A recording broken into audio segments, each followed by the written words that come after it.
Hello दोस्तों, आज हम आ गए राजस्थान के दौसा जिले में। जा रहे हैं जहां हम आपको दिखाएंगे चांद बावड़ी।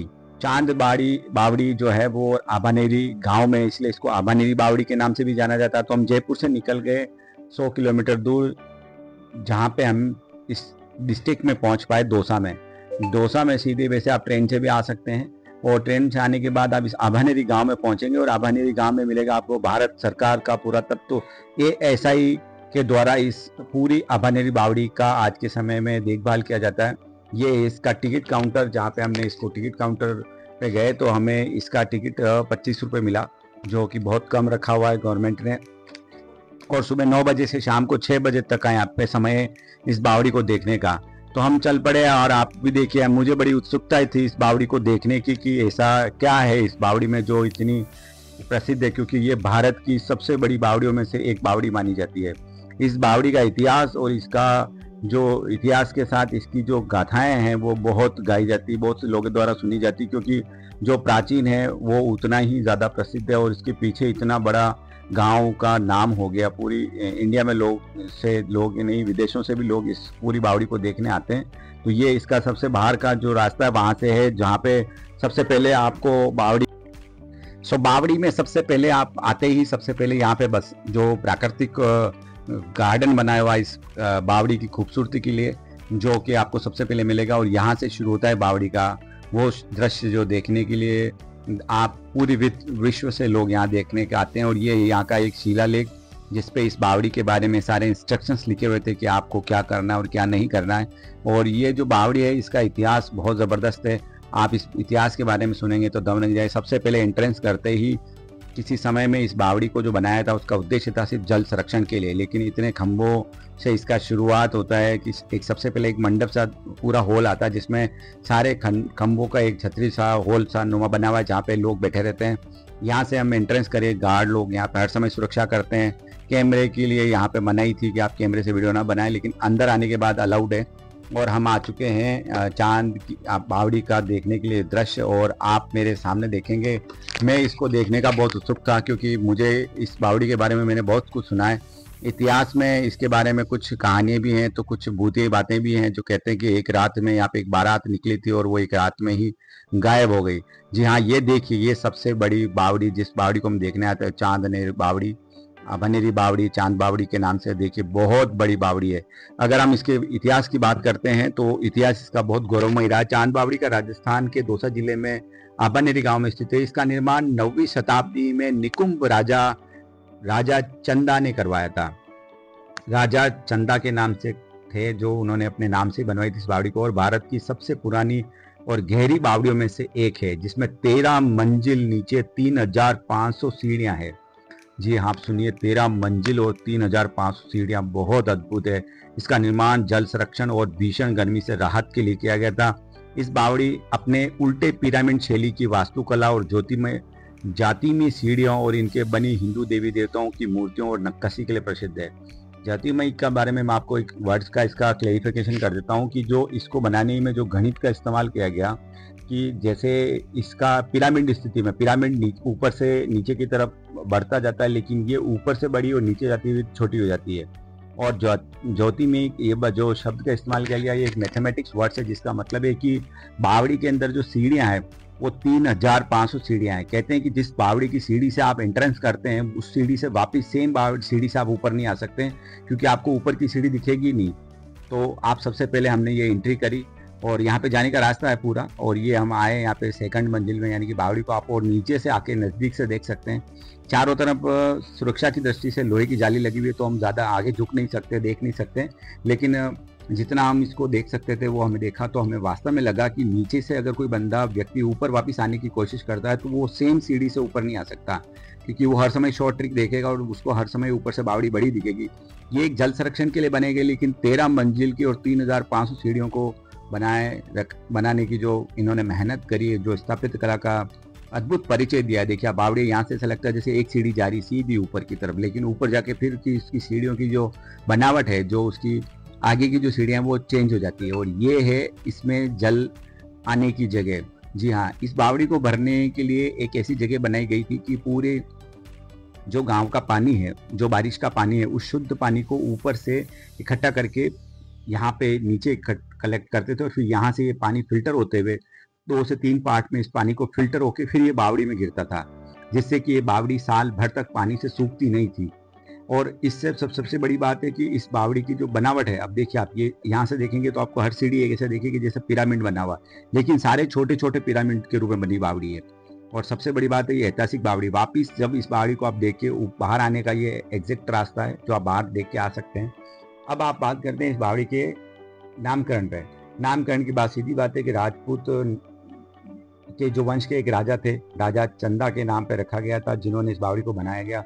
और इसके निर्माण 8वीं से 9वीं शताब्दी यानी कि 8 से 1000 साल पहले बनी हुई थी। वास्तुकला में इसके लिए पिरामिड शैली बनाया गया था, जो कि बहुत ही अद्भुत है। अंदर की ओर उतरकर पानी के विशाल कुंड में गिरती है। सीढ़ियाँ ऐसे चलती है जैसे कि सारी सीढ़ियाँ पानी के अंदर ले जा रही है आपको। इसके जस्ट पास में एक हर्ष माता का मंदिर है जो बहुत ही प्रसिद्ध है, क्योंकि हर्ष माता का जो मंदिर है वो खुशवा राजा ने बनवाया था और इसी राजा चंदा ने ही इस मंदिर का भी निर्माण करवाया था, जो खुशी और उल्लास की देवी का मंदिर बनाया गया था। फिर हम इस सीढ़ियों को चढ़ते हुए वापस बाहर की तरफ जब आ रहे थे तो वापस आप जहाँ से एंट्रेंस करें उसी गेट पे आप आ जाते हैं। तो अब आप बावड़ी के ऊपर वापस आ चुके हैं। तो यहाँ से देखिए आप कितनी सुंदर सी पत्थर की नक्काशी में बनी हुई ये बावड़ी आज भी अपनी मजबूत स्थापित कला के साथ अपनी खड़ी है। और कहा जाता है कि पुराने समय में राजाओं में मोहम्मद गजनवी जब यहाँ पे आया था इस आबानेरी गांव में, तो उसने हर्ष माता मंदिर को पूरा तोड़ा फोड़ा था। तो उसके साथ कुछ पार्ट इस बावड़ी में तो इसी को तोड़ने जैसी थी नहीं चीज़ें, लेकिन देवी देवताओं की मंदिर अंदर चारों तरफ जो मूर्तियाँ बनी हुई वो उसने यहाँ पे भी तोड़ी, जिसका मैं आपको वीडियो में आगे दिखाऊंगा। देखिए आप ये नीचे से आप जब ऊपर आते हैं तो सारी सीढ़ियाँ एक दूसरे के साथ तो अटैच है, लेकिन आपको एक दूसरे के साथ ये नज़र नहीं आता कि आप कौन सी सीढ़ी पे चढ़ोगे। ये यहाँ की सबसे बड़ी भूल भुलैया जैसी है। इसके अलावा जब इस बावड़ी के बारे में बात करते हैं तो इस बावड़ी का सबसे बड़ी बात है कि आबानेरी बावड़ी चांद बावड़ी है। दुनिया इसकी जो जटिल बनाने की जो प्रक्रिया है वो बहुत जटिल बनाई गई थी। और इस बावड़ी की जो उद्देश्य यही था कि हमेशा यहाँ पे कभी जल की कमी नहीं पड़े। सुरंग और गुप्त रास्ता भी यहाँ पे है। माना जाता है कि बावड़ी के नीचे एक गुप्त सुरंग है जो लगभग 17 किलोमीटर लंबी और पास के गांव भांडा रेंज तक जाती है। इस सुरंग का इस्तेमाल राजा उनके सैनिक और युद्ध के समय करते थे। आप देखिए कितनी छोटी सी बावड़ी, एक पानी की बावड़ी में से भी कितना दिमाग लगाया गया था उस टाइम। और जो ये मोहम्मद गजनवी थे जब आए थे तो उसने इन देवी देवताओं की मूर्तियों को यहाँ पे भी खंडित किया गया था। आज से 1200 साल पहले बनी हुई इस बावड़ी में इस समय के साथ कुछ समय तो इसमें कुछ टूट फूट तो होती है, समय के साथ कुछ चीज़ें खराब भी होती है। तो देखिए कितनी मेहनत से उस समय के जो कारीगर थे वो अपने हाथों से इन्होंने पत्थर की मूर्तियों को जो नक्काशी से तराशा है, उसकी जो स्थापित कला, उसके लिए जो भारत हमेशा विश्व प्रसिद्ध रहा है। और उसी विश्व प्रसिद्धता के साथ ही इन मूर्तियों पे आप वो चीज़ देख सकते हैं कि ये चीज़ उस टाइम से आज भी विद्यमान है। ये मूर्ति का कोई पार्ट होगा जो खंडित कर दिया गया, पैर का जो पार्ट था वो तोड़ दिया। और ये बावड़ी के ऊपर की सतह, जी हाँ, बावड़ी के चारों तरफ बहुत ही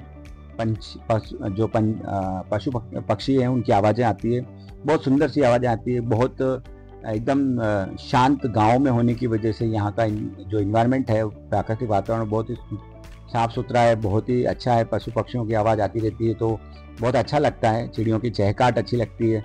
और इसके बाद जो इस बावड़ी के बारे में जो मेन बात कही गई थी वो ये कही गई थी कि एक रात में यहाँ पे कही जाती कि एक बारात निकली थी और वो बारात एक रात में गायब हो गई।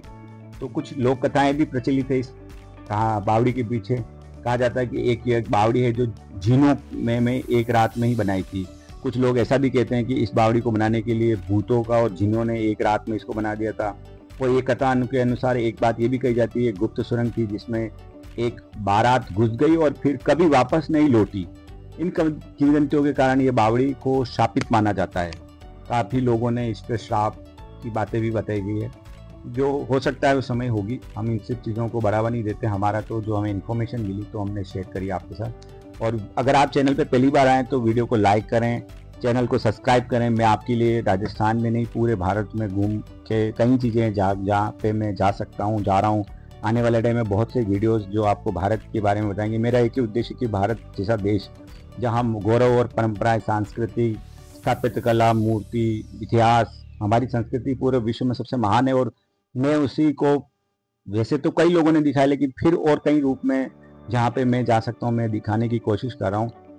मैं चाहता हूँ भारत में ही नहीं पूरे विश्व के लोग हमारी संस्कृतियों को, हमारी सांस्कृतिक धरोहर को देखें, और उनकी जो हमारे उस समय के जो इंजीनियर हुआ करते थे, जो आईटी से आप नहीं आते लेकिन उनकी पढ़ाई और उनकी स्थापत्य कला किसी आईटी से कम नहीं थी। आप देखिए इस बावड़ी को बनाने वाले कारीगरों की आप गणितज्ञ तरीका देखिए, कितनी अच्छी गणना से इस तरीकों से इस बावड़ी को बनाया गया, और उतनी ही सुंदरता से ये बावड़ी आज भी चल रही है।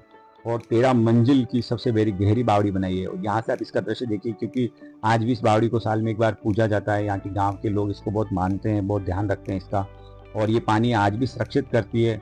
कई प्रोग्राम जो होते हैं उसके बारे में प्रोग्राम होते हैं, सांस्कृतिक कार्यक्रम जो होते हैं वो यहाँ पे होते हैं, और इसका बावड़ी को पूरे विश्व से लोग देखने आते हैं, क्योंकि कई जगह जब किसी बावड़ी का उल्लेख होता है तो पूरे भारत में ये पहली और आखिरी बावड़ी है जो सबसे ज़्यादा फेमस है। और ये है हर्ष माता मंदिर जो इस बावड़ी के जस्ट पास में बना हुआ है। तो आप आएँ तो देखें। शाम हो गई थी तो हमें भी गार्ड ने बोला कि अब आप यहाँ से खाली कर दीजिए, क्योंकि यहाँ पे शाम होने के बाद 5 बजे बाद बावड़ी का मेन दरवाज़ा जो है जहाँ से आपको टिकट मिलते हो बंद कर दिया जाता है। और कुछ और संरक्षण चीज़ें हमने देखी, जो देखिए आप कितनी अद्भुत स्थापत्य कला थी। इन पत्थरों को उकारने में, इन पत्थरों को तराशने में उस समय के कारीगरों ने अपने हज़ारों सालों की मेहनत को यहाँ पे उतारा है। और उस समय के देवी देवताओं की, उनके मंदिरों के जो सुंदर फूल पत्थर पे हैं बनाई गई, पत्थरों पे उकारा गया। और उस समय की देखिए आप ये कितनी सुंदर सुंदर मूर्तियाँ रखी हुई है जो समय के साथ टूटती गई, इस बावड़ी के हिस्से से अलग होती गई। तो इनको वापस एक जगह संरक्षित रखा हुआ है ताकि जो भी आने वाले पर्यटक लोग हैं वो इस पूरी स्थापित कला को, इस कला को जो दूर से देखने के लिए आते हैं वो इसको देखें, और ये गर्व महसूस करें भारतीय होने के नाते कि हम कितने गौरवशाली इतिहास के लोग हैं, जहाँ भारत भूमि पे इतनी सुंदरता से ऐसे कारीगर, ऐसे लोग भी रहे, राजा महाराजा रहे, जिन्होंने अपने राज्य के लिए, अपने गाँव के लिए बावड़ियाँ बनाई गई है। और कोई छोटी मोटी बावड़ी नहीं है, आज भी हज़ारों बावड़ियों में से एक, लाखों बावड़ियों में से एक बावड़ी है। ये पूरा हमने आपको वीडियो बताया जिसमें बावड़ी के सारे 2 एंगल्स हमने आपको बताया। यहाँ से एंट्रेंस होता है और यहाँ से एग्जिट होता है, बाहर निकलने का रास्ता है। अभी भी